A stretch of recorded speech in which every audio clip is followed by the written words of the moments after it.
Ready? Go ahead. This is episode 13 of onefjef. Okay, that was good. You didn't like it? Well, I don't think we were in unison. We were not. Okay, we'll try one more time. This is episode 13 of onefjef. Okay, that one sounded a little sad. Just try one more. This sounds a little bit happier. Okay, just like stand up. last time. And this is episode 13 of onefjef. that was good. That was good. That was good. 13 is the sixth prime number, part of the Fibonacci sequence. It carries heavy cultural weight. Often unlucky in Western superstition, skipped floors, Friday the 13th, but considered lucky in Italy. Symbolically, it appears in religion, 13 at the Last Supper, Bar Mitzvah at 13, U.S. history, 13 colonies, 13 stripes on the flag, and tarot, death card. Hello, my podcast friends. This is indeed episode 13, lucky number 13, and this is day 35 of my trip, in case you're not sick of me telling you that all the time. I tried to cut some of those out of this episode because I realized I was saying it at the beginning of every recording, so no need to keep up on that. I mean, if this trip goes on for another year, it's going to get really, this is day 235 of this trip? I don't know. So, yeah, I am back from Bogotá. I got back last night, stayed at my sister's in San Fran last night, and then took the train back down here to San Jose, and I am once again in the tiny house. Thank you to the Matajasic family, Kirsten, Ryan, Millie, and Walt, for doing that wonderful and enthusiastic introduction. I do appreciate it. I love it, actually. And thank you to Patricia for sitting down and talking to me in this episode. Patricia and I had a wonderful time in Bogotá. I like her more now than I did before Bogotá. So that's good. We're already talking about where and when we can find each other again. Hopefully soon. Probably soon. Definitely soon. I did want to mention something that Patricia reminded me of as she was about to get on the plane yesterday. It's a random thing.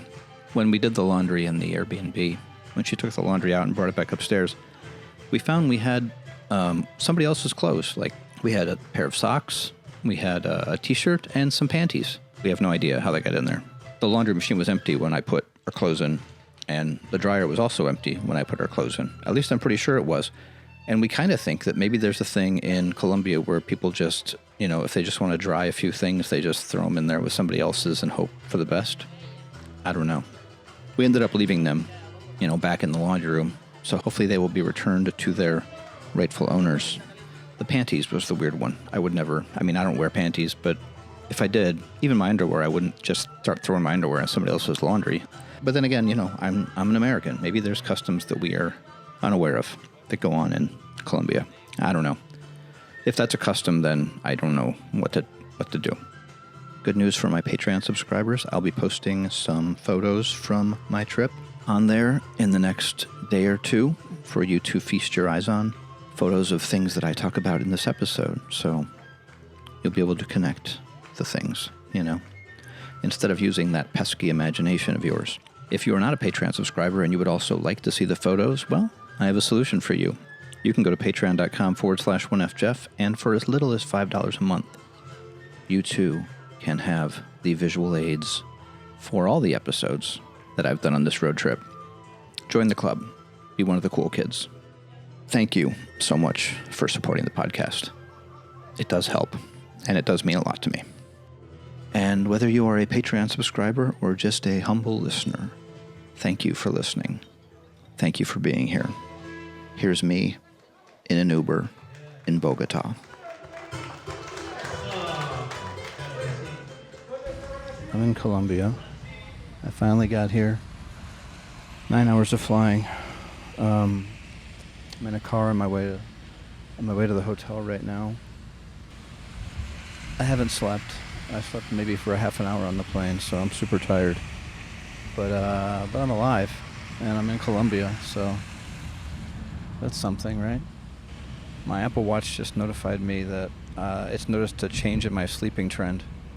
Yeah, no shit. And we're at 8,400 feet, so we'll see how that treats my body over the next few days.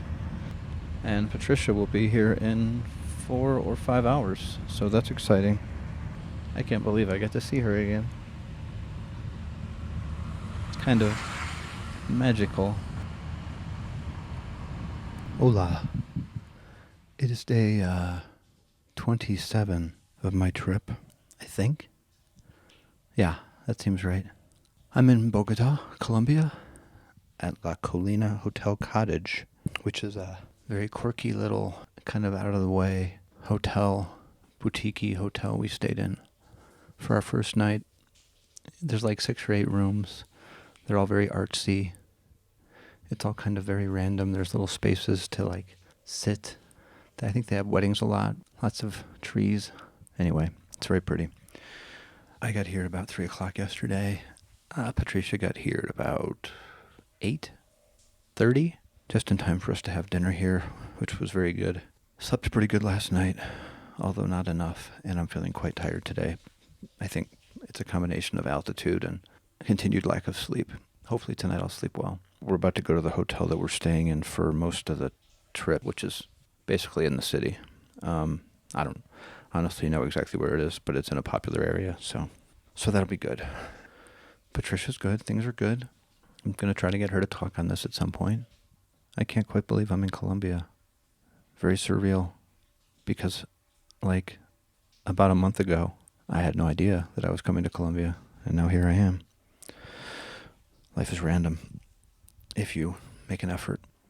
Anyway, Patricia's almost done with her shower, so I'm going to go.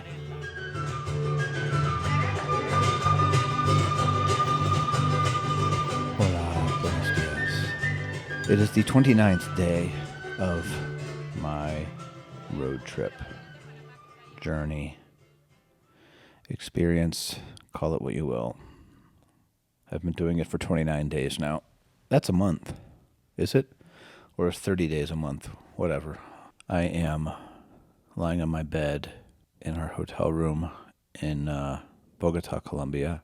Patricia just left. She has a meeting in Medellin today, so she's flying there and staying there tonight, and I'm staying here.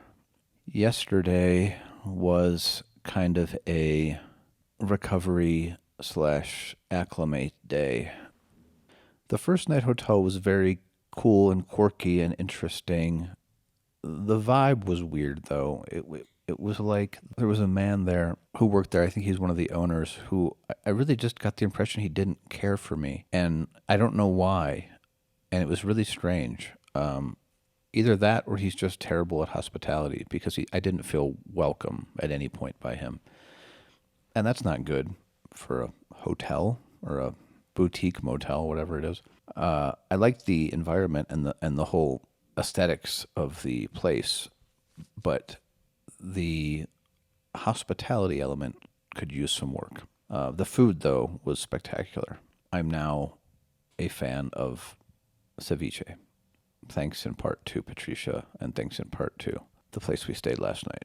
Delicious. Anyway, so then we took a taxi over to this hotel. We had issues at this hotel, too. We were supposed to be able to check in. Check-in time is 3 o'clock, and we got here at admittedly early, at 1:30, thinking we could check in early, but we couldn't check in early. But they said, your room will be ready at 2 or 2:30, I think maybe, or 1:30 or 2. So we just waited in one of the restaurants, and then it was 2 o'clock, 2:30, and then eventually it's almost 3 o'clock. So we go up and ask, was our room ready? And they're like, no, it's still not ready. I guess they had a bunch of people check out today or something. I'm not entirely sure because I don't speak Spanish very well. The impression I got was that they'd had a bunch of people check out and that the room wasn't ready, which kind of pissed me off, to be honest. And the amount of time, we were literally standing at the counter for 10 minutes while this guy was just typing into this computer. And what on earth are you doing? What on earth, this is literally a pretty simple thing here. You work in a hotel, right? You find a room for a person, and then you push a button and it says this is that room for the person, whatever. I don't know the details. But whatever it is, it doesn't require literally 10 minutes of typing. This is not rocket science. I don't know. Maybe there's something I don't understand about the hotel business, but boy, I couldn't quite believe how long it was taking for him to do everything. So then eventually he's like 10 more minutes. And by this point, it's 3:20. And so I'm starting to get a little pissed off. Patricia, bless her soul, is a patient person. And so she's not getting frustrated at all. And I'm trying to hold my shit together. But at a certain point, I'm just like, when are we getting our room? Blah, blah, blah, blah, blah. And they said 10 minutes. So, 15 minutes later, we finally got a room. And then we get to the room, the internet doesn't work, blah, blah, blah, blah, blah. The vibe of this hotel, it's not a terrible hotel, but the vibe of it is very much a hotel that was once a great luxury hotel that has not been renovated or updated in decades. There's a telephone in the bathroom for some reason. Maybe that's a Colombian thing, but I don't think so. I've seen hotels with phones in bathrooms before, but it's been a good 20 years since I've seen that. There's also like a weird coat rack thing in here that I didn't even know what the fuck it was when I walked in. It's like this wooden stand that Patricia said it's to put your coat on and stuff, but it's like right in the middle of the room. So I don't know. So the hotel's been a little bit of a frustration point, but the bed's very comfortable.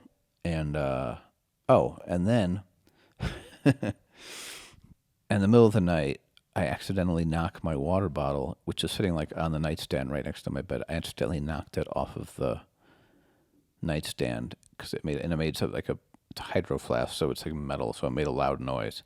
And I just was like, fuck, and I went back to bed because honestly, when I put the bottle there before I went to bed, I remember thinking I'm gonna knock it off, and I did. So sometimes, one's powers of prediction are pretty impressive. So that happened, and I just ignored it and just thought, I'll just pick it up tomorrow. So then about, I don't know how long, an hour later, I'd fallen back asleep. We both had. And then there's this alarm of some sort coming from my bedstand. I'd never heard this particular tone from my phone or anything before. So I'm like half awake, frantically scrambling to make this noise stop. And I see that it's my phone, and the phone is giving me an alarm saying there's water in the charging port or something, like an alert. So I'm like, shit. And then I look around and there's water everywhere. I don't know how the water got out of the hydro flask. It was closed, but who knows? So I take my phone out of the case. I wipe it down with the towel. They only gave us 2 towels here for some reason. And I put it on the different table, and then I go back to bed. The phone is fine. I solved that. But it was exciting, and there was a big puddle of water on the floor. It was an exciting night. I did get some sleep. I feel a little better today. I'm still a little bit groggy and a little bit altitude-y. Is that a verb or an adjective? What was I? Altitude-y. That would be an adjective. Yeah. Great job with the grammar, Jeff. Oh, and our toilet clogged. I didn't do it. I don't think I did it, but I might have done it, but I don't think I did.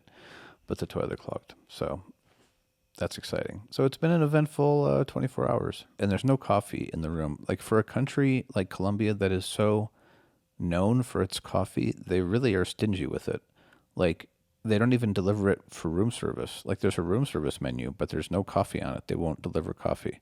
You have to go downstairs to the breakfast to get coffee, which to me is if you've got good coffee, if that's a part of your country's identity in a way, flaunt it, give it away on the streets for fuck's sake. Although maybe that's the strategy, is to make it, make it a rarity, make it hard to come by. I don't know. I'm not sure what the point there is, because in the United States, every hotel you go to, even the shittiest ones, every single hotel I was on this trip had a fucking shitty coffee maker in the room. Although I wouldn't recommend that for Colombia because those coffee makers are really pretty sketchy. But at least let me get it to my room. At least let me have a pot of coffee in the morning, because the problem is I'm going to go to breakfast and I'm just going to want to drink some coffee for a while and not eat. But the expectation is going to be that I eat and drink coffee at the same time, which to me is ridiculous. Who wants that? Not me. Tell us how you really feel, Jeff. All right, I will. Finally, there's Pringles in the minibar in the hotel. So that's all. Hello, my friends. I bought some coca leaves, and I am going to try and chew some of these, because that is apparently a good way to remedy altitude sickness. and also it apparently gives you a little bit of a buzz. So we'll see. I looked up some YouTube videos on how to do this. I thought it'd be exciting if I did it while you're listening, but I can't really hold the mic very well, so maybe you can hear me, I don't know. Let me turn it up. There we go. Oh, here's the sound of the bag. There you go. In the bag it says whole coca leaf. That's all it says. All right, let's give this a shot.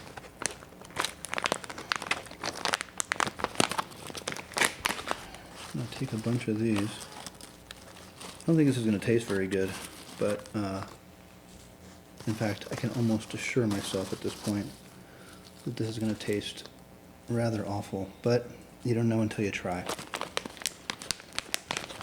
All right, so I'm going to take some of these. I don't really know how many to take. I'll just kind of fold them up there, roll them up into a little ball, I guess, and then put them. They're quite dry, so they're kind of coming apart in my mouth. I'm essentially a little bit more here. I don't know. This is pretty fucked up. Hold on. I don't even know how much to take, really. I guess I'll just put a little more. I mean, can't hurt, right? I think that's about as much as I can get in there. I guess it takes a while for it to kind of break down into a paste. So I don't know. We'll see what happens here. This may not air on the podcast. Or maybe I'll get some new sponsors. You never know. I mean, this could bring up into a whole new world of sponsorship. It's not entirely unpleasant. Like, it doesn't have a very strong taste, but it's got an earthy taste, a very earthy taste. But it's not strong or unpleasant, particularly unpleasant, that is. It's just weird because you have leaves in your mouth. So I guess we'll see what happens here. I'll reach back out if anything ends up happening here. I'll keep you posted. So it's about 15 or 20 minutes later. And yeah, there's a little something. It said that, there'd be some numbness in my cheek and tongue. I'm not really feeling any of that. I mean, I'm feeling different, but I'm not really sure how. I feel a little bit more alert, I guess. I don't know what to expect, so I feel good. I'm not as tired as I was, so that's something. I guess I'll tell you what today was. Today I took a taxi to Candelaria, and I got off right by the Gold Museum. There's a Gold Museum here with all these. Well, I'll tell you about that in a second. I got off right near the Gold Museum out of the taxi, and I was hungry. I wandered around for a little bit looking for a place to eat. I always get really this kind of like insecurity when I'm in foreign countries and I don't speak the language about going to restaurants and not knowing what's going on. And I'm trying to get over that, particularly when I'm by myself. When I'm with somebody else, it's a little easier, but when I'm by myself, I get weirdly insecure or self-conscious or something about going into a restaurant and eating by myself or whatever. So anyway, eventually I decided on a restaurant, and I just went in and sat down. And a woman comes over, and I'm like, menu before. There's apparently no menu, so she starts just rattling off things on the menu, and I have no idea what she's saying, really. I understood a few words. I understood salad, ensalada.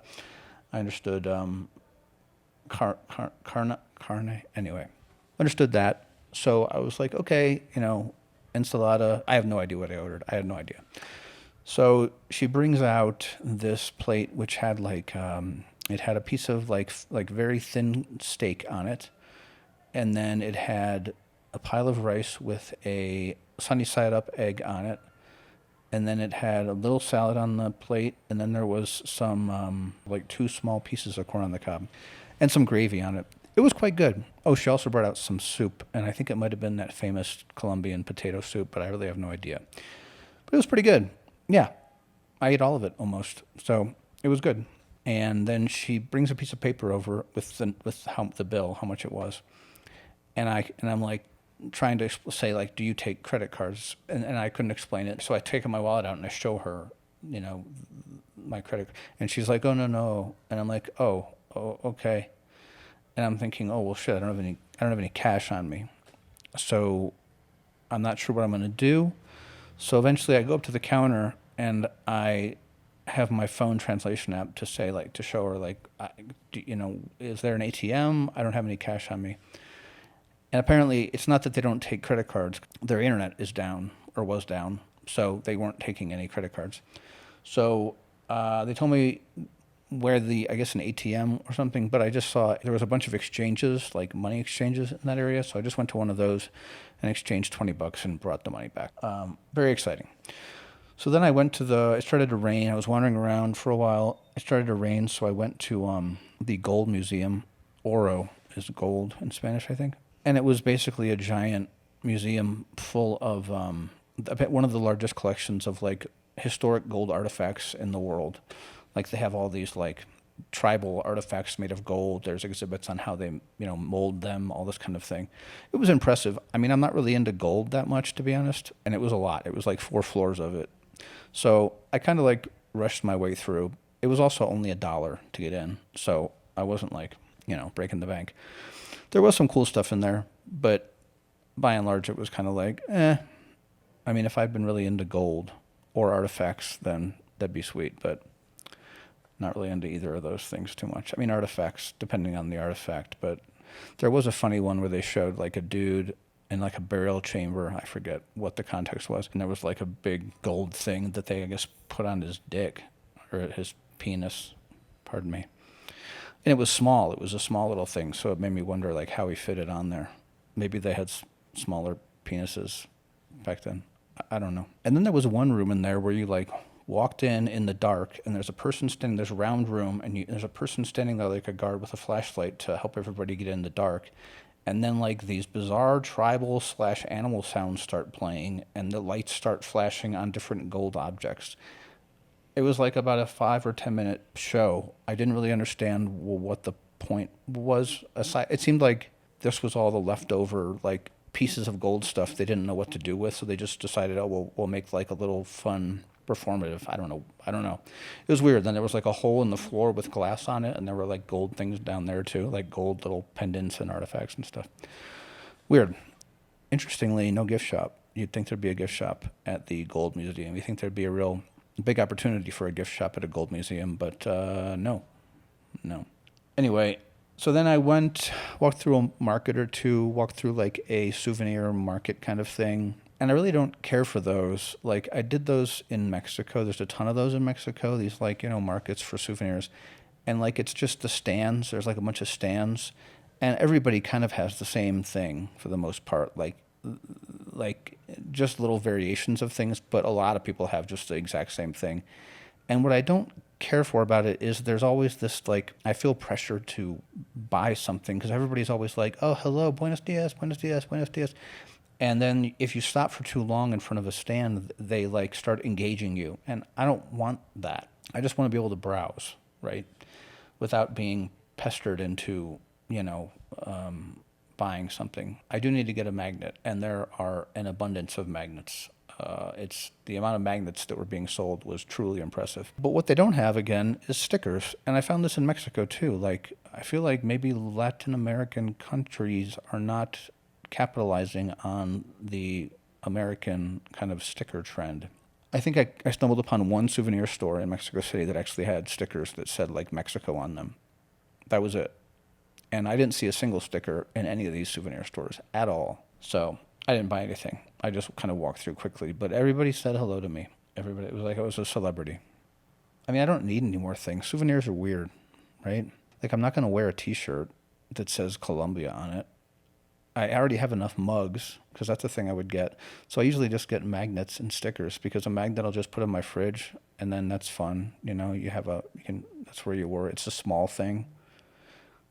I suppose I could buy, like, a pottery or some native, craftsman stuff. But, like, I don't know. I'll just put that on a shelf. I don't know.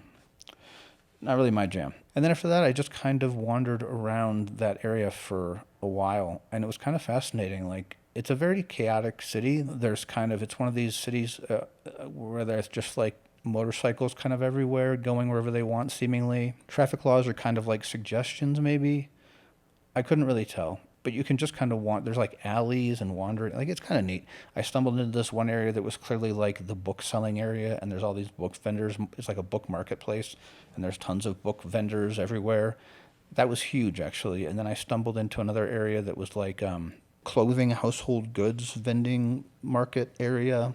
I stumbled into this like weird like military equipment vending area. There was a bunch of actually like legit stores, tons of them, with like military like gas masks and camo and, you know, I don't know. I didn't go into any of them, so I don't know. But a lot of that, it reminded me of like the, you know, in New York City, there's like a button district that just sells like buttons.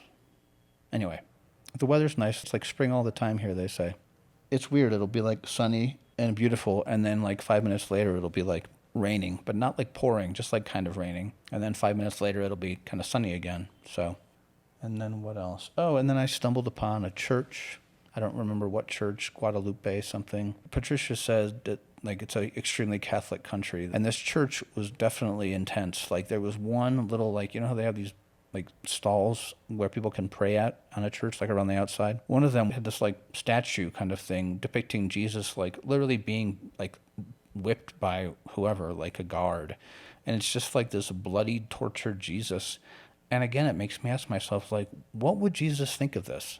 Like, if Jesus walked into this church, he'd be like, I don't want to see that ever again. It just seems very strange to me. And then, of course, you know, there's a cross in the middle with Jesus like agonizingly hanging from it.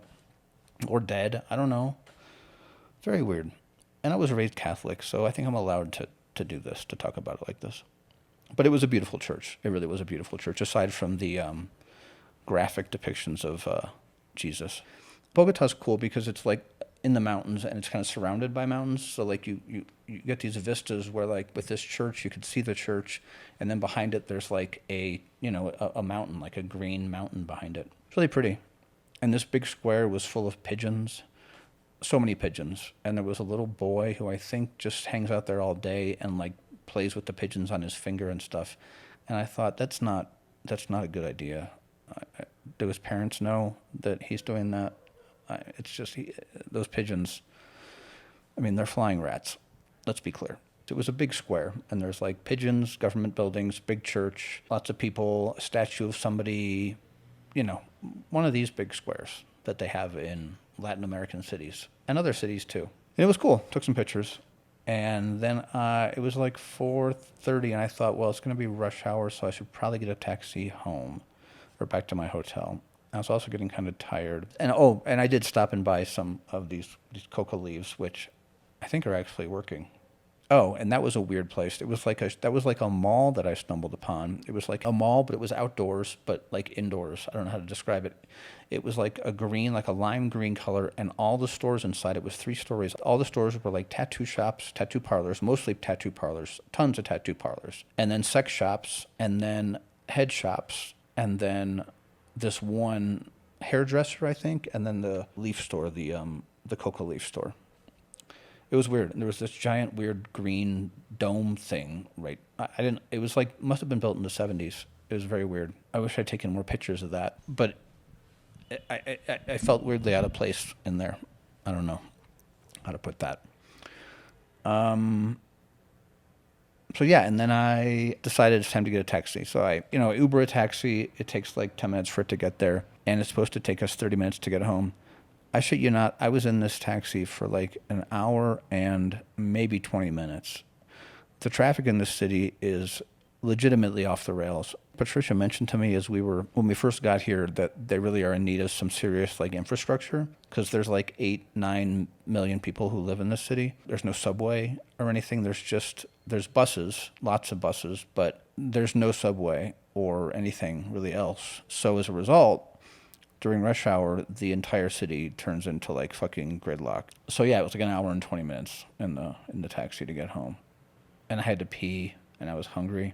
It was only a $10 taxi ride too, that's the crazy part. Yeah, but Bogotá's nice. I haven't really interacted with anybody in a meaningful way, because I really can't, because I don't speak Spanish well enough. And yeah, this coca leaf is definitely doing something. I mean, it's not crazy, but it's definitely doing something. I can't quite put a finger on it. Yeah, end of day 29. Jesus.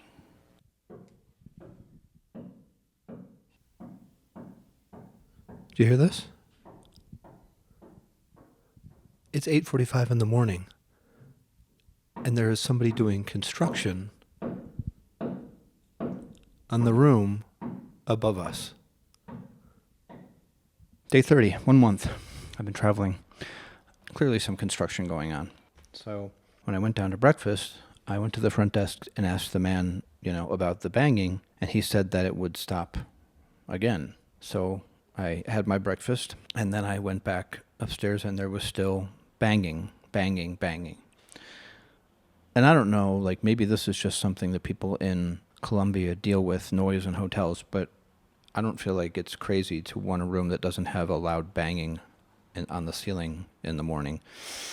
So eventually I go back downstairs again. I was basically we can't be in a room where there's banging on the ceiling every morning. That's just not going to work. So as with everything in this hotel, seemingly there's a long conversation about something. There's typing and a conversation, and finally the man says we can put you in another room, and I'm like that's fine. It's not ideal because I have to pack all our stuff up, but if that's the only solution to not being in a room with a banging sound, then okay. And he said we will get you another room in 10 minutes, and that was about 10 minutes ago. So I have now packed up most of the stuff, most of our clothes and stuff, and I'm now just waiting in the room for our new room. But yeah, my impression of Bogotá is, I don't know, I haven't been here that long, so I don't want to make some sort of a grand declaration about it, but it feels a bit disorganized and haphazard, if that makes sense. Okay, so hopefully this will be my last update about this room situation. The man at the front desk said it would be 10 minutes, and he would call me when my new room was ready in 10 minutes. That was about 40 minutes ago. So I went downstairs to see what was going on. I had pretty much packed the stuff up here. And he said, it will be ready at 2. So I said, but you said 10 minutes before. And he nodded and just smiled at me. I don't know if there's a communication, a language barrier thing here going on. I'm just not entirely sure. I've tried several times to pull out my translation app, but he keeps saying he understands. But I'm just kind of bewildered because I've been waiting, as I was told to, for the new room, and now I'm being told it's 2 o'clock. So I'm going to go get lunch and pray for the best. Hello. Apologize for the banging. I'm still in I'm still in the old room. I've been told 3 different times that I'll get a new room at so-and-so time or in so-and-so minutes, and it's still not happening. I really have no idea. And I was also told that the banging stops at 2, but it's now 2:30. So I don't know. If this is a language issue, then it's a fucking profound one. Anyway, I just went for a long walk, and I wanted to mention one thing I've noticed about Bogotá that is somewhat different than other places I've been, is the amount of graffiti, high-quality graffiti, mural-level graffiti everywhere. More than I've ever seen in any city. And it turns out that it's actually been decriminalized. They decriminalized graffiti in 2011 because the police shot a graffiti artist, a 16-year-old. So I guess it's prohibited, but they just let people do it. And I'd say it's a double-edged sword because there's literally graffiti on almost every single building you see. It's as if they've just given up trying to even clean the buildings off anymore. Or maybe it's just a constant struggle, but it's incredible how much graffiti there is. Buenos dias. We have a new room on the 8th floor with a much nicer view. The room isn't much nicer, though. This hotel kind of sucks. After being told repeatedly we'd get a new room, I finally got it at I think it was 3:30 or 3 or 3:30. The crazy thing is this hotel has a lot, 4.7 stars on every single site. It has amazing reviews. And I just don't get it because there's not anything on this hotel that reads 4.7 stars. And today I'm going to the Salt Church, whatever it's called. It's a underground church built in a salt mine. Apparently it's a thing to see here. So I'm doing like a all-day tour. So that'll be interesting. Patricia has to work today, so. And tonight is our last night in this hotel. God bless. We're going to a Airbnb for the last 2 nights. I'm really having a good time with Patricia. We have a really unusual connection that I'm not sure either of us can really explain, but it's there. It's definitely there. We balance each other out well, I guess. Maybe that's it. Who knows? Anyway, that's it. I have to get ready to exist now. There are not a lot of Americans in Colombia or in Bogotá, or maybe just in this hotel. I don't know. I've seen 1 or 2 so far.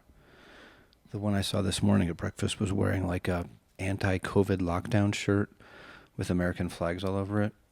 And it's like, bro. But it is odd because, in Mexico City, I saw lots of Americans, or at least white people. I don't know what my point is, aside from to say that, yeah, it feels pretty homogenous here.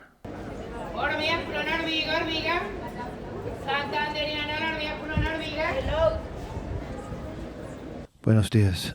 I think it's day 32. It's Friday, August 22nd at 8:04 in the morning. Patricia is taking a shower. I went to the Salt Cathedral yesterday on this tour, and it was mostly fun. It was a bit awkward at times. I was the only English speaker, so I didn't understand a lot. And I mean, there were probably like 15 or so people on the tour, and they're all talking in Spanish, and I'm just like, I'm on this tour bus going to the Salt Cathedral, and it's all in Spanish because I'm the only English speaker on this bus. So, I don't know, mountains, no idea what he's talking about. We took a little bus, a tour bus, about an hour and a half out of Bogotá to the cathedral. I'm in this Salt Cathedral, and it's one of the weirdest things I've ever seen. It's an old salt mine that was turned into a weird cathedral thing. They've got like all the signs of the cross. They've got like a cathedral area and a choir area, a lot of lights. It's all salt. It's impressive that they were able to build this thing. There's all sorts of little passageways and giant areas with like the cross and like areas with pews and shit. It's literally a cathedral built out of a salt mine. Why? I don't know. The Salt Cathedral of Zipaquirá is an underground Catholic church carved deep into a working salt mine. Built originally in 1954 and reconstructed in 1995 for safety, it features illuminated salt-carved Stations of the Cross, a towering cross, and 3 naves symbolizing Christ's birth, life, and death. It blends engineering, faith, and artistry, has been called Colombia's first wonder, and continues to attract both pilgrims and tourists worldwide. I'm now in this weird, it's like a giant salt cave that's got like this cool little restaurant in it. I'm waiting for a panini, and there's like gift stores everywhere. So like one side of this salt mine is all like the Stations of the Cross, which is not all that interesting to me anyway. But then there's a whole other side of this place that's like souvenir stores and a bunch of other weird stuff. Hold on, I'm getting my panini. Sí, gracias. Everything's carved out of salt. So there's like crosses everywhere carved out of salt, and they're all little Stations of the Cross. It's very impressive. Even more so, I think, if you're into, Jesus and God. The other half of the mine was like this random area which had like restaurants. It had like gift shops. It had an art gallery that was all like sculptural art made of salt. That was pretty impressive, actually. And there was lots of colored lighting, which I'm a big fan of colored lighting. So that was cool.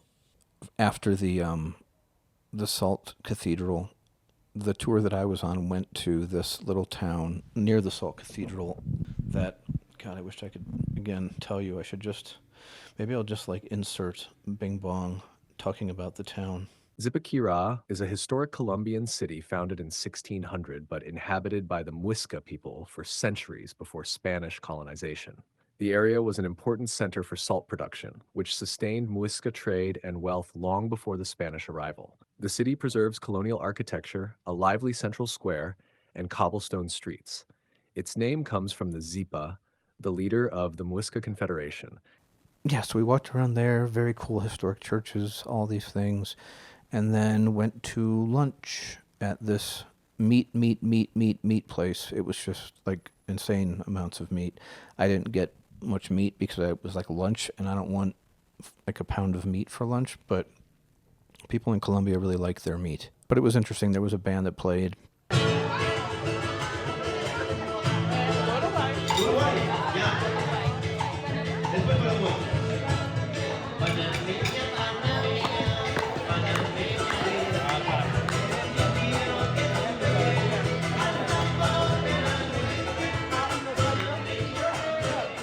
And I ended up talking to some of the people actually at dinner because some of them did speak English. There was a couple there that the man was from Peru and the woman was from Chile, but they lived in the States. They lived in the States for like 25 years in Orlando.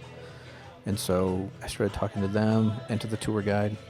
And that part was nice, actually, because, you know, once you actually start to talk to people, once you realize you can talk to people, then, you know, you can actually get to know them as humans. And the tour guide was actually interesting because he lived in Paris for a couple years and was a tour guide there, and then thought, oh, I can go back to my home where he grew up here. He grew up in Bogotá and do this here. And so he moved back here like 6 months ago, and he's been doing tour guiding ever since.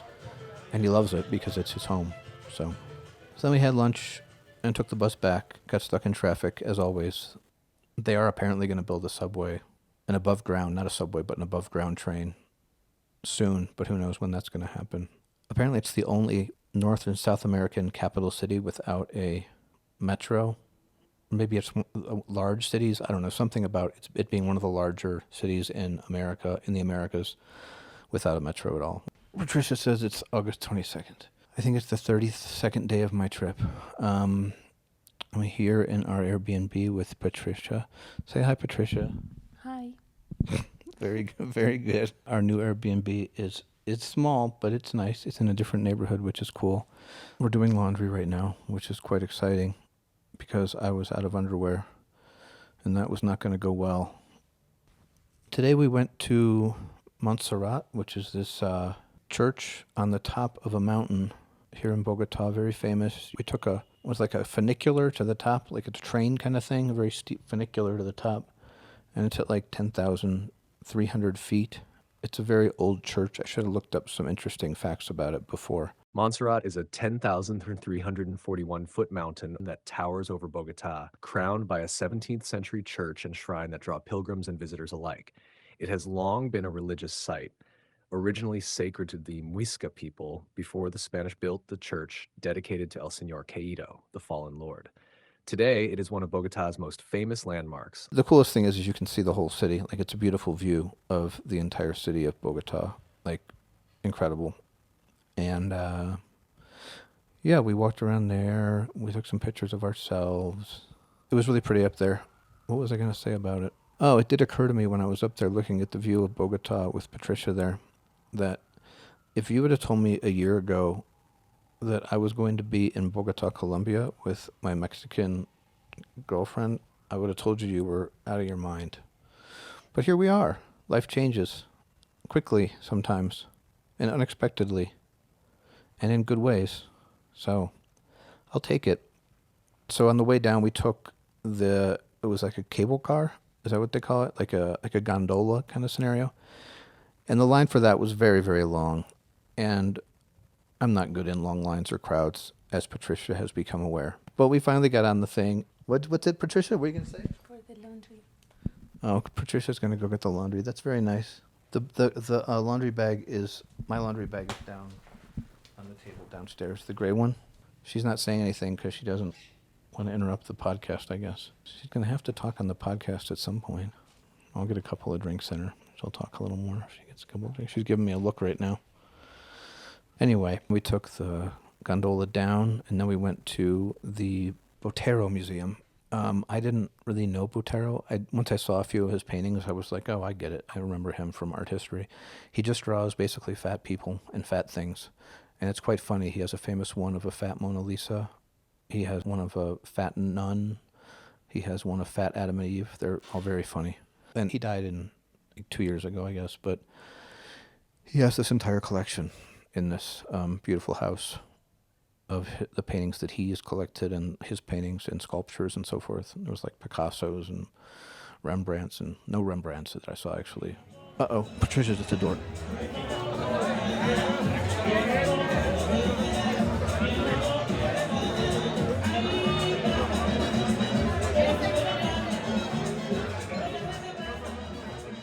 We met in an app, and I thought that your pictures were really bad. Did you really? Yes. Oh. So I have my questions about who was you really.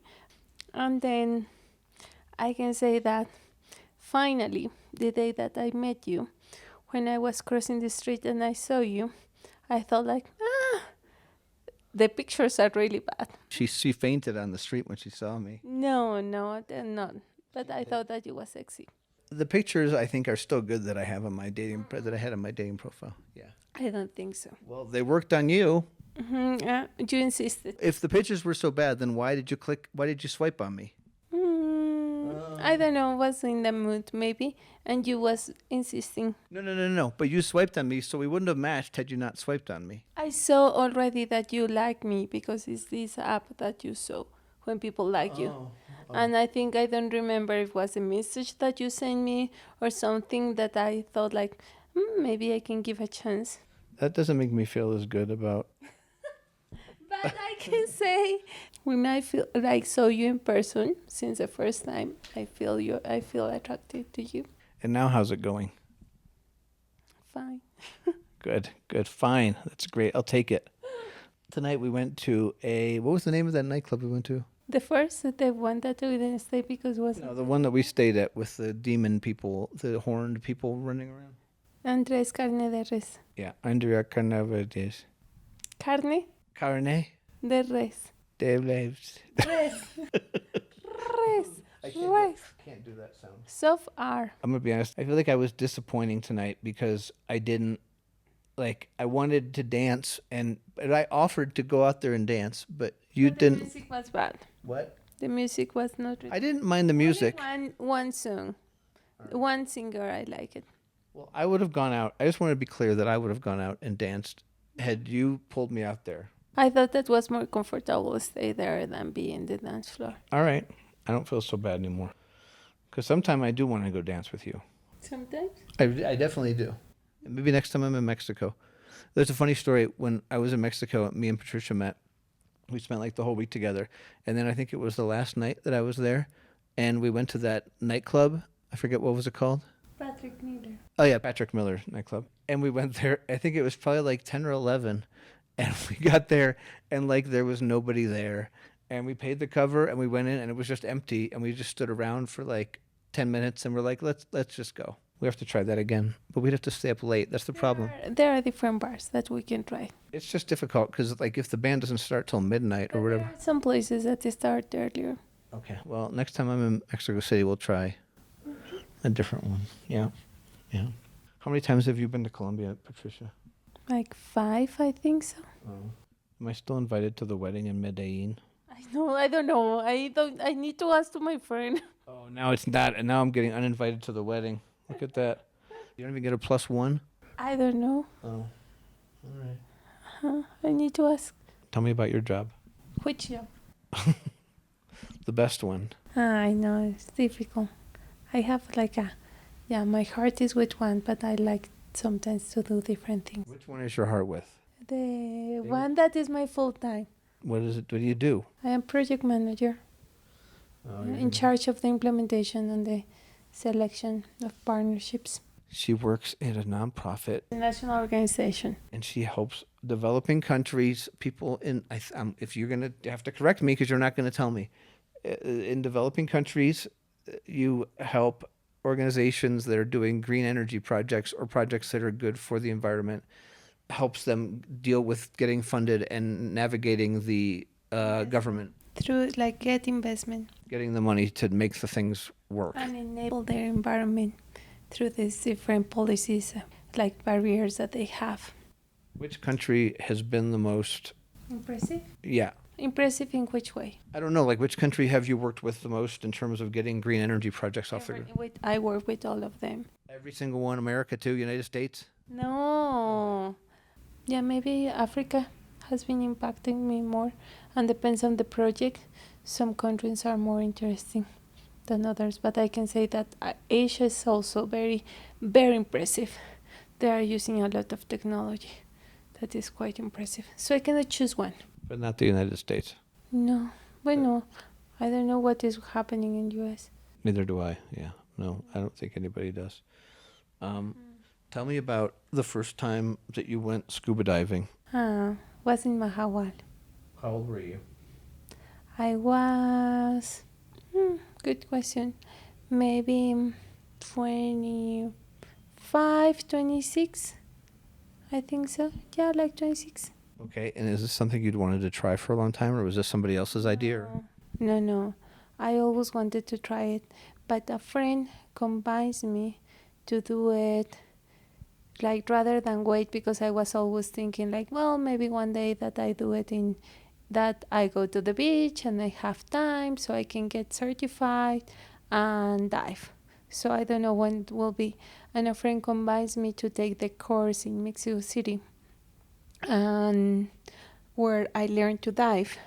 And then we went to the beach to prove ourselves and get the certification. So I can say to anyone that feel like, yes, once I will do it, just do it in any city where you are. Yeah, has been one of the best experiences of my life.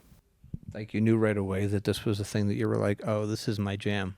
Yeah, I can say that it's an expensive hobby, but is you feel adventure, but in one way it's quite safe.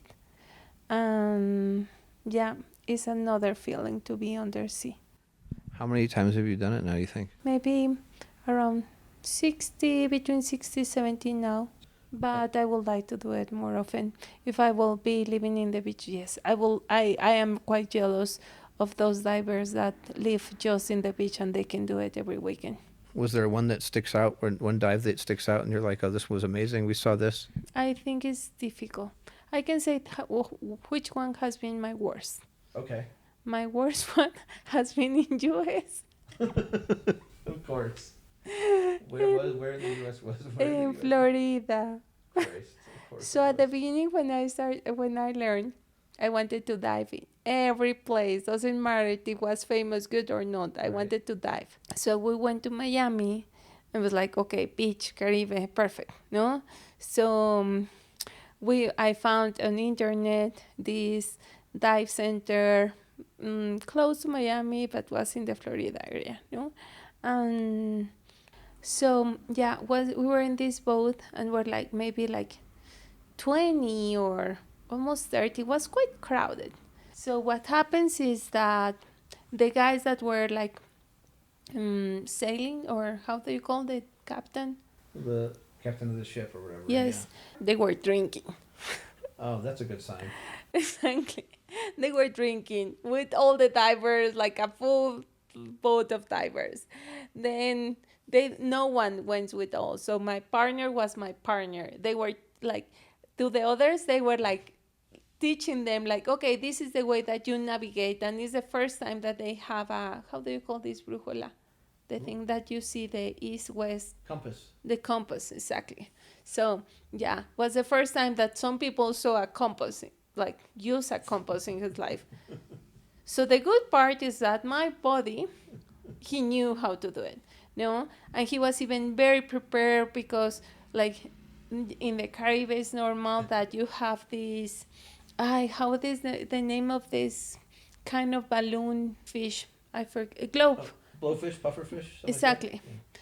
So because they are a plague in the Caribbean, in some places you are allowed to kill them because they are damaging the coral. They eat the coral. Okay.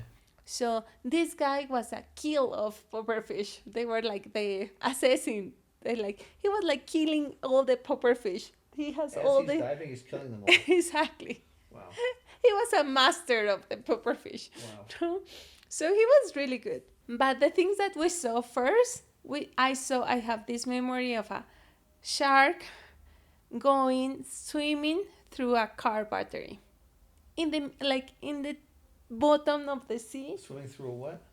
Car battery. Through a battery of a car. Battery of a car. So you have the battery of a car in the sea and a shark swimming through there. America is a beautiful country. No, that is just like it's stuck in my mind. I cannot forget that. That's very depressing. Plus, I was just new, so I couldn't control my. It's not floatability. Floatability is the word I forget. Buoyancy. Buoyancy. Yeah. The buoyancy word.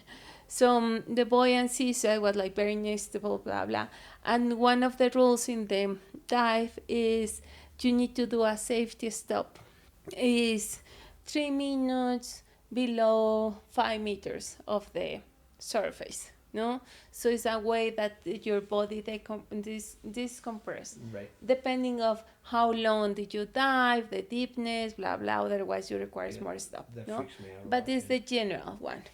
So I couldn't control my buoyancy, and I went up. And so I went up, and this captain and the other guy that were drinking, they were shouting me, "Where is your body? Where is your body? You can kill your body. You are so responsible." They were drinking. Right.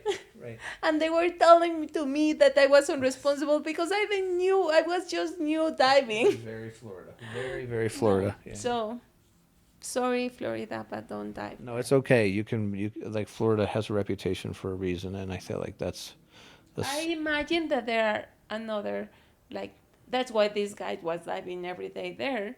But my experience is I don't want to dive in Florida. Was it not expensive, this dive? In general, it's more or less the same everywhere. Even in poorer countries, it's still expensive? Yeah. Only sometimes when you have a more offer than demand, it becomes cheaper, like Egypt. That is amazing and it's quite cheap. But in general, it's expensive. I hear that Philippines, but I never dive in Philippines or been in Philippines. That is also cheap. And some places it could be slightly more expensive. I've heard the Philippines, just going there is super, super cheap. Mm-hmm. So maybe also that's why. And sometimes it could be cheaper because of currency, but most of the times the dives are in US dollars. Right, because it's wealthier people that are doing the dives and not the locals that are doing the dives. No, locals do that. So when you are local, sometimes you get local prices, and also you can get discounts because you have your equipment and it's only the gas that you require. So so that's why the people that lives in the beach they can do it more easy. But you don't have a tank. I need a tank for a dive, yes. You rent one, right? You rent one, but you can feel that it's easier. You are only paying for that. Right, but you have your own wetsuit. Yeah, I have my own wetsuit. Oh. I can't do it. I can't breathe out of my mouth like that. Do you want to ask me any questions on? Tell me why you wanted to become a podcaster. I don't know that I necessarily wanted to become a podcaster, but I wanted to make this podcast for 10 years because I realized that I had all these friends, and I didn't know, you meet people and you meet them at a certain point in their life, like you, for example, even. You meet them at a certain point in your life and you never really take the time to learn about their past and who they were, right? Their childhood, their... So you wanted to interview people about their past? I did, actually. I interviewed quite a few friends, actually, 10 years ago, just about, getting to know them better than I... Because, how often do you sit down with friends that you met 5 years ago and talk about your entire life, right? And that was that was it, really. I realized that if you put a microphone in front of people, generally speaking, some exceptions, of course, that people will open up more about their lives. If you're forced to sit there and talk, then you go into interesting places that you wouldn't normally go. So which is your best memory of the past of your life? Of my whole life? Mm-hmm. Oh, that's a hard one. I would say that getting into Sundance Film Festival was a big one. That was a very good memory. I remember very vividly my first week of living in New York City. That was really amazing because I never thought I'd live in New York City. And what's yours? Yeah, maybe I have flash of my life that I like. Like what? I like that I was living in Spain, that I was living in UK, that my 20s has really good moments, but my 30s also. You don't remember, like, there's nothing in particular that you... Many things. My friends. Mm-hmm. Yeah. Let me think. Patricia. This you told me that will not be a long interview. Okay, we'll start wrapping it up. It's only been... Most interviews go for like 2 hours. This has been 30 minutes. It's not that long. I think it's enough. Okay, I'm going to ask 3 more questions. Okay. Maybe 2. Patricia, do you think that we will still know each other in 1 year's time? Yeah, I think there's chances for that. A chance for that. Interesting answer. I'll edit that one out. What else was I going to ask you? One more. No pressure. I don't have any more questions, I don't think. Visit Mexico, but not too much. Pay the reasonable prices. What'd you say again? That I don't know if you wanted to say, yes, go to Mexico. Oh, yeah, go to Mexico, but don't go to Mexico because it's horrible there. Don't go there. Don't go there. Stay away from Mexico City. It's an awful place. You'll hate it. Yeah. If you go there, just pay reasonable prices. Don't overtip. Don't pay more. Yeah, but just don't go in general because it's a horrible, horrible place, and nobody likes it there, and it's very, very expensive. It's being sarcastic. Don't tell them that because then they're gonna know. Exactly, but yeah, don't overtip. And the women there are very, very ugly. More problems for the city, Right? because it has been now highly gentrified. Yes. So if you wanted to go there, you need to be responsible. Some of the most unattractive women in the whole world too. Very unattractive women. Yes. Yeah. Don't go there. Not. Yeah. I was going to ask you about the fact that you've dated 2 guys from Ohio, but I think we can let that question go. I can say there are so different guys in Ohio. No. What did you say? Are very different guys in Ohio. Oh, you're saying that I'm better than the other one. Yeah, for sure. Okay. I never imagined to be involved in Ohio again. Yeah. So the first night that me and Patricia met, we had dinner at a restaurant that she made me pick because I'm not sure why, and it was a horrible restaurant. Because I wanted to take the initiative. Yeah, I did, but it wasn't a very good restaurant though. We went to an amazing rooftop bar, didn't we? But I don't know how long we had been talking, and then she tells me that the last guy she dated was Not the last guy. That formally dated. Okay. Sorry. But was from Cincinnati, Ohio. Oh, no? Was from a town close to Cincinnati. Right, like a suburb of Cincinnati. Troy. He was from Troy. Right, it's a suburb of Cincinnati. And he was living not even in Troy, in a. Okay, he was living with his parents. Yeah. Not his parents, but he was there. Okay, whatever. It doesn't. Now you're defending. It sounds like you're defending him now. Like you're making. I am not defending, but I am telling this story true. All right. So anyway, she's dated now 2 guys from Ohio. What are the odds of that? Even every time that I went to Ohio was a nightmare in customs and immigration because Mexicans don't go there for tourists. It's not a place that you usually go for. I wanted to visit Ohio. I wonder, Ohio is so attractive to me. Let's go to Ohio for holidays. All right, Patricia, that's enough. But I know that some people, mainly in your podcast, they love to live in Columbus and they love Ohio. It's good for them. I can say my experience is not an state that I will be like, wow. But yeah, I appreciate. Just because you went out with some loser from Ohio, that ended up being a sociopath or something, doesn't mean that all Ohioans and that Ohio's bad. Maybe he just didn't show you the right part of Ohio. That's why maybe I need to go again. But my experience in Ohio, the parents of this guy were amazing, but this guy becomes a lunatic. Or not, maybe they didn't become, maybe always was. Yeah, maybe. I would say at this point that if you come to Ohio, I'll show you a great time in Ohio, but I honestly don't know that I actually, I mean. Ohio is not a popular state. Okay, easy, because we have a lot of. It's not a state to visit. Okay, right. It's not a tourist destination, generally speaking. No, I agree with that. Although a lot of people who work for the city of Columbus would disagree, which is ridiculous to me because I agree with you. Why would anybody want to go? Why would anybody spend their hard-earned money and be like, I'm going to go on vacation to Columbus, Ohio? I don't get it either. No, I'm with you. That's why I'm in Bogotá right now. I went to the university. Was nice. The Ohio State University? Yes. It's great. My dad went there. So did my sister. The campus was amazing. Yeah, no, it's a nice, I mean, you should see where I went to. Well, if you ever come to Ohio, we'll go to Athens, Ohio. We'll go to Ohio University. That's a very beautiful campus. It's much better. It's a competition. It's not even a competition. There's no competition. Ohio University is better. Period. The end. Yeah. Okay, we'll wrap it up. Patricia, anything else you would like to say? Listen to the podcast. Subscribe to Pigeon page. One more time.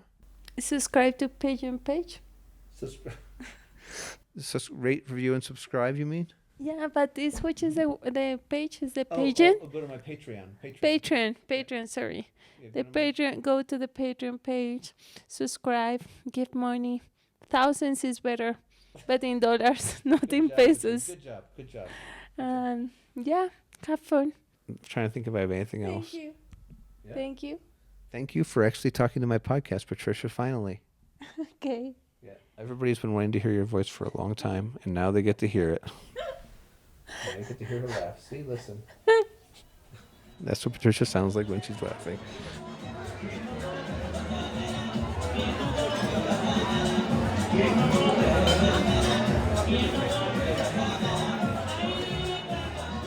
Okay, it is our final night in Bogotá.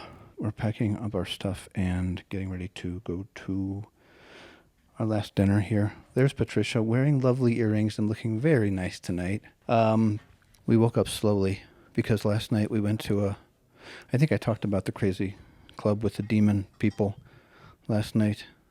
The horned people dancing. Anyway, and today we woke up late and we went to a breakfast at a crepe place, and then we went on a walking tour, and it was nice. We learned a lot about the city. I thought it was interesting that Bogotá has one of the biggest emerald markets in the world, and there's like a genuine emerald market where you can go and buy like emeralds that are legit and with paperwork and all that, and then there's like an outdoor market where you can buy like random emeralds with no paperwork and pay with cash and all that.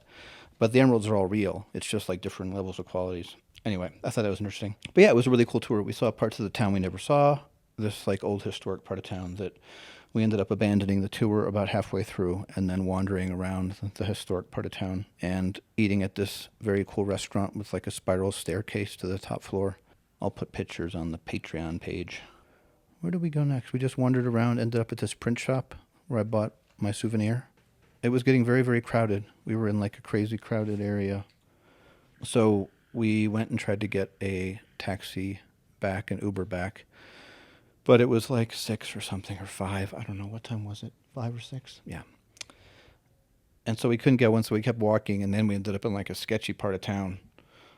And then we were waiting like 10 minutes for an Uber in kind of a sketchy part of town. So Patricia kept trying to buy drugs from people. ¿Dónde están los drogas? That's what she kept saying. She's not laughing, but I am. She thinks I'm funny. Sometimes. She just said sometimes. No, Patricia did not try to buy any drugs. It was a little sketchy, but the Uber showed up and we made it back. And I'm probably skipping over things, but now I have to look for a restaurant for dinner tonight because Patricia has found the restaurant for the last night. And she made it very clear that I was to find the restaurant. Isn't that right? She said, yeah, but she said it very quietly because she's done with me and my microphone chicanery. Well, you can see what is there. See what? The rooftop. Oh, she's interested in this rooftop bar that's across the way. The Airbnb we're staying in has a giant floor-to-ceiling window. It's like a small loft space, but the window goes on both floors, so you can kind of, and we're on the 7th floor, so it's kind of an amazing view out, mostly to other giant apartment buildings, but you can also see like a rooftop bar, and we went on the roof tonight, like a half an hour ago, and saw the sunset. It was quite pretty. You know, I like Bogotá. I like some things about it, but I also like the traffic is really a deal breaker. I've probably spent about 10 hours in traffic, And it really kind of ruins the experience of the city in some ways because you're spent so much time just sitting in a car, moving nowhere. But then today, the areas of town we saw were super, super cool. So I like that part. Very hilly, old, cute, quaint-looking buildings, cool architecture, a lot of amazing murals. So many amazing murals in this town. And the weather, I really like the weather, actually, except for the sun today, which was a bit oppressive. Anything to add, Patricia? No. Not a single thing? Have a good night. Assuming you're listening to this at night. Have a good day. She said, have a good day or have a good night. Depending on when you're listening to this, listener, Patricia wishes you either a good day or a good night. And we have to get up quite early tomorrow to get to the airport for Patricia's flight. And I'm going to go with her because I decided it would be too depressing to stay in this Airbnb by myself for a few hours. And I probably would be awake anyway. So it's more fun to go with her. So I'm doing that because I'm a wonderful man. See, she's nodding. Good. Señores pasajeros, favor retirarse de las puertas y recuerden que los niños están al cuidado de los adultos. Dear passengers, please stand clear from the doors and remember that adults are... Adults are what? Sometimes you have nights that are just so unexpectedly magical that you can't help but like pinch yourself a little bit. Tonight was one of those nights. Yeah, we went to this Korean restaurant. It was called Misuk, Restaurante Korea Misuk, and they mentioned Pyongyang Bibimbap. And Pyongyang is, of course, in North Korea, and how can you not be curious about that? Anyway, so we went there and had bibimbap. We bibimbapped it. The restaurant was, like, empty. We were the only ones in there. And I was totally curious to know, like, how this restaurant ended up in Bogotá. And we were asking the waiter, like, you know, how is this North Korean different than South Korean bibimbap, blah, blah, blah, blah, blah. Eventually, the owner of this Swiss guy named Michael comes out and starts talking to us about how he worked for the Red Cross. I think his degree was in, like, prosthetics.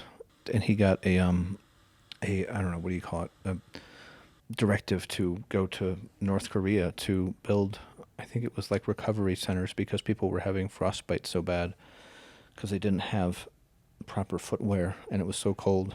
And people were like amputating their legs themselves and stuff. And so he moved to North Korea and lived there as a Swiss man and met a North Korean woman and fell in love with her. And his wife is a dancer. And I don't remember the whole rest of the story.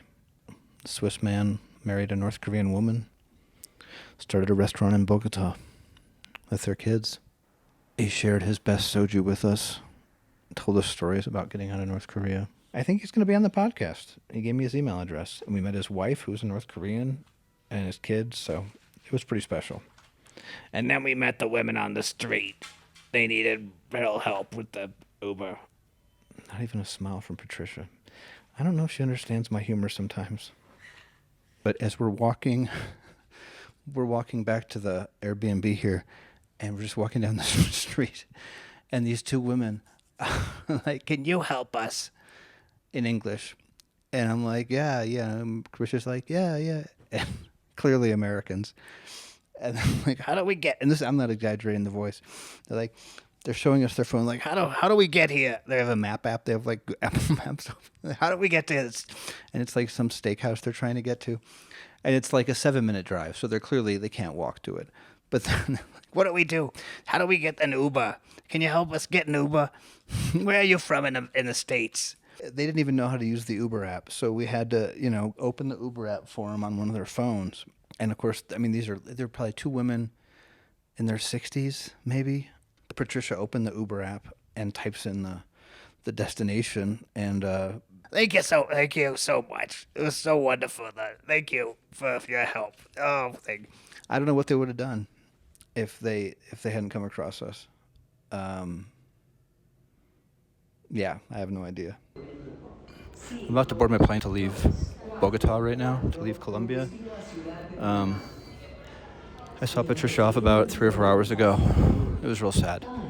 I'm going to edit this podcast while I'm on the plane, I think. I'm flying to Panama City first and then to San Francisco, just like last time. I'm excited to go. I am. I had to go check my bag. I wish I could say more now, but I can't because I got to get on the plane. But adios.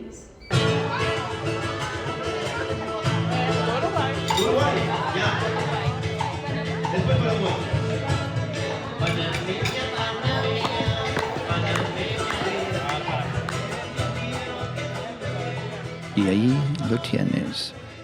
I hope you enjoyed listening to that episode as much as I enjoyed making it. It wasn't exactly the Bogotá episode that I expected to make, but life isn't always the life we expect it to be, is it?